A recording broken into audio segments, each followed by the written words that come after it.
No Heart, a childhood trauma. Photo and story posted by Pyro Goth Nerd, and story read from the Creepypasta Wiki. I need to vent this story out. This isn't some ghost story or some story about something I got at a garage sale suddenly dripping blood or anything like that. Just a series of strange events that might be coincidence. But if it is just coincidence, oh boy, there's a whole lot of coincidences. Okay, before I get started, I may as well introduce myself.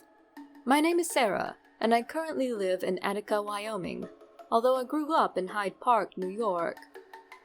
If you've ever seen Nelvana's Care Bears family series, you probably remember the wizard No Heart. While most people think of how ridiculously upbeat and cheerful the show was, I remember how No Heart seemed, evil, in a frightening way. I know, he was a bit cliché, stating he wanted to take over the world at some point and bragging about his evilness at another. There were other aspects to him. Do you remember the episode Birthday Bears Blues? In it, No Heart had become infuriated after the Care Bears laughed at him after he failed to kidnap a Care Bear and a Care Bear cousin.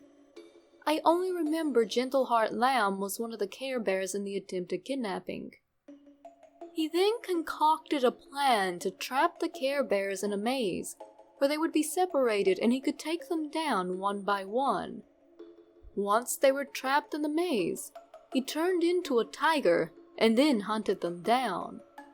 Eventually, he came across Gentle Heart Lamb and said that he would be having lamb chops. I didn't realize until a couple days later what he meant. No Heart had planned on eating them in order to get his revenge. Ugh. I found this strange, since it was supposed to be a kid's show. Then again, half the Disney villains died in gruesome ways, and heck, sometimes parents were killed off in those movies. But still, this was a bit out of place considering the rest of the show's tone. While walking home from school one day, I saw a white tiger-striped cat chewing on a dead mouse. Of course, being a little kid and seeing a cute little kitty cat, I went up to pet it. When I was about a foot away, it turned its head towards me. Although its eyes visually looked like normal cat eyes, there was something off about them. However, the cat walked up to me and I petted it. It then proceeded to follow me home to my childish delight. My parents said we were just keeping it around until someone claimed it. But no one ever did, so we kept it. I named him Wiggy. Wiggy acted like a normal cat for the most part, but he seemed to understand every word I said. One day, I received a plush Gentle Heart Lamb after begging my dad for it at the store. Later, when I got home from school, I found Wiggy had torn it to shreds, and even eaten it a bit. I scolded him since he already knew better than to chew on our stuff. He had been a very well-behaved cat up until then. I then went to watch Care Bears. A rerun of Birthday Bears Blues was playing. I froze and gazed over at Wiggy, who purred when No Heart approached Gentle Heart Lamb. I told Wiggy to stop creeping me out, prompting Wiggy to meow innocently and began rubbing against my hand. He always did that to butter me up, the sneaky little thing. I settled for turning off the TV and went to my room to do homework. Wiggy followed me, like he usually did, and that was the end of it for a while. Later, I was painting with my sister when Wiggy knocked over the purple paint and began to roll in it. Again, I scolded him. I took him inside to wash him, which prompted him to begin howling and struggling. He seemed very upset when I washed his fur coat off. During the next week, he ignored me entirely and hissed at me at one point. Apparently, my weird cat had really wanted to be purple. Eventually, I had had enough. I had a color and curl candy toy that I almost never played with, so there was plenty of purple hair dye left with the set. I then proceeded to dye my crazy cat's fur purple. So now, he was a purple tiger striped cat. I got in trouble with my parents later for that one. But when I tried to explain the purple paint incident to them, they didn't believe me. They tried to wash the dye out of the cat's fur, but it wouldn't come out. Apparently the advertisements were wrong. It didn't wash out easily. Wiggy was a lot happier with me after that, though, but he still acted strange.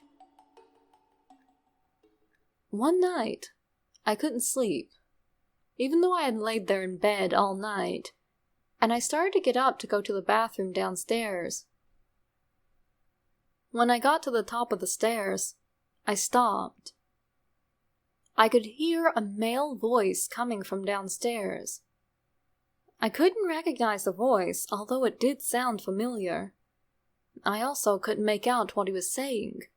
I was afraid to scream in case I caught his attention, and my parents' bedroom was in the basement, so I couldn't tell them either. Eventually, the voice stopped, and I thought he had left, so I went downstairs. Then I saw him, standing there. He turned to me, and I froze. It was too dark to make out his features, but I could tell he was tall, had long nails, and his eyes seemed strange. He was wearing what I thought was a dress, but I then realized it was a robe. He then suddenly screamed in anguish. When I looked down, Wiggy was scratching his leg until it was bloody. My dad then came running up the stairs with a small pistol and shot the man, killing him. Apparently, he was from an asylum after claiming to be after some wizard who had taken the form of a cat. Naturally, no one believed him, but Wiggy disappeared after that night, and we couldn't find him anywhere. I was devastated, having lost my cat. The reason I'm telling you this now is because recently I met a man dressed up as No Heart at a costume party.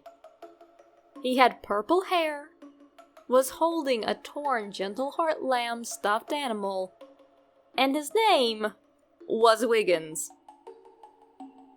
Like I said, this could be a series of Care Bear theme coincidences.